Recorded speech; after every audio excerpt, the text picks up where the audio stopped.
My name is Patrick Noonan. I'm a licensed massage therapist here in Pennsylvania, and I'm also the owner of Noonan Massage Therapy. Come on in. Actually, today, we're not really going to be here because a lot of you, I've had to change my workspace around. Now, I'm at home, sitting in front of a computer, like a lot of you are. So I want to talk about that today because you probably know this already, but the body mechanics of sitting are horrendous for the human body.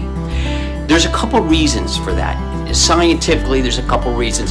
One is fascia, and two is the psoas muscle. That's P-S-O-A-S, the psoas muscle.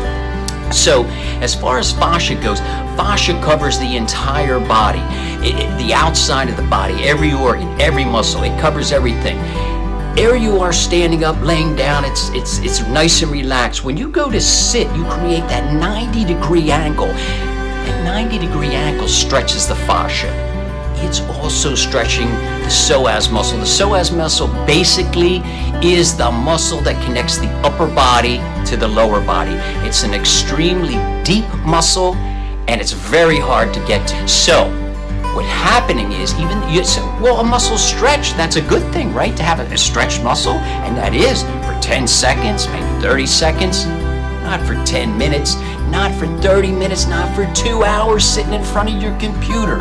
So, what we're going to do today is we're going to talk about the body mechanics of sitting and also the ergonomics of it to help you out so it won't be so discomforting for you in your new workspace. Okay, I'll see you in just a minute. Hello again, and here we are at my new workspace. Now, I want to talk to you about good body mechanics. Basically, that's good posture all day long. Good posture, not just when you're starting to feel some aches and pains. And the reason I mention this is because poor posture, that can definitely cause some back issues for you, which you don't want. So good posture, generally speaking, something simple: ears, shoulders, hips, straight line, one above the other. Ear is above the shoulder, is above the hip. That's a straight line. If you can remember that, that's great for good posture. Now, before I talk to you about ergonomically setting up your new workspace, I'd like to give you a couple sitting tips, okay? So you want to support your back, place your buttocks at the back of the seat while maintaining a small space between the back of your knees and the edge of the seat. Place your feet flat on the floor with your knees bent at a 90-degree angle and level with your hips. Pull your shoulders back and lift your chest. Remember, good posture, ears, shoulders, hips in a straight line. If your chair has armrests, make sure they're positioned to support the weight of your arms. Not too high so you hunch, not too low so you have to reach. For driving, pull your seat forward so that the pedals and steering wheel are within a comfortable reach. And for long distances, please remember to stop often, walk around, and stretch a little. Movement is the best way to keep your muscles and joints fluid. Even sitting in the correct position for long periods of time will eventually become uncomfortable.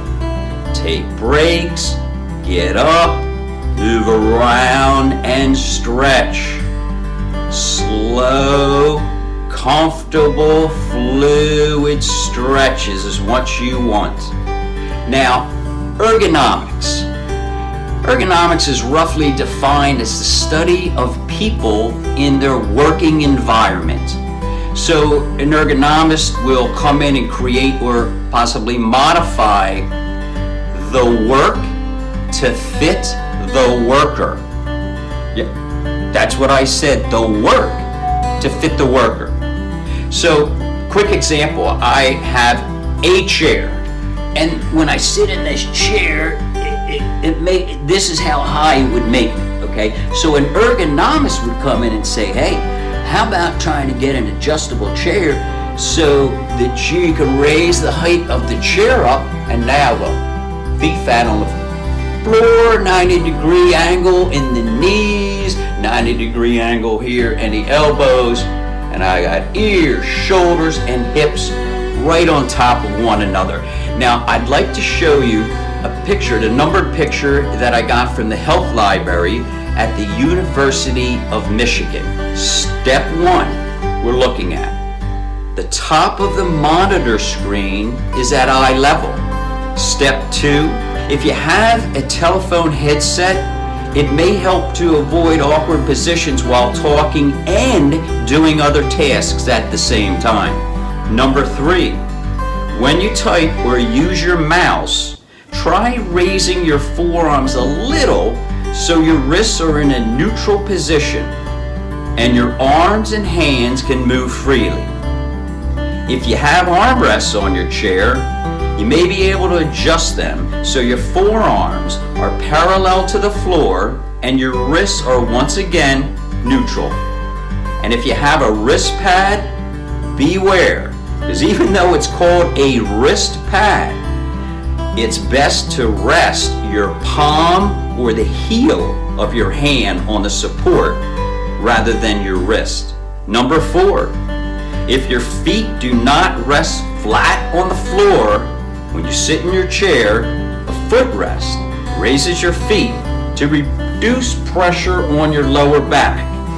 Number 5, adjust armrests so the elbows are close to the side of the body and bent at the 90-degree angle. Number 6, an adjustable chair has a height adjustment to allow the feet to rest on the floor or a footrest, and the back of the chair adjusts to different positions. And number 7, oh, wait a minute, there's not a number 7 on there. Well, just let me add the idea of a standing desk as an excellent alternative. Alright, so we're keeping it simple, right? Ears, shoulders, hips in a direct line. So, here are your tips for today. Create an ergonomic workspace, which we just talked about, and keep moving, which I always talk about. Nice, easy, fluid movements, nothing pushing too hard. Another idea, maybe follow a routine. At least it'll get you up and out. Like, for example, take the one dog for a walk at 10:30, the other dog for a walk at 12, and the other dog for a walk at 1. Just, there's an example. But anyway, you know what I'm saying. Have a routine so at least it forces you to get up and move around. And lastly, please stay hydrated and eat healthy. Now, for those of you who live close, and I will see as soon as the restrictions are lifted, I look forward to helping you out. And for everyone, please stay safe, healthy, and happy. Thank you. Bye-bye.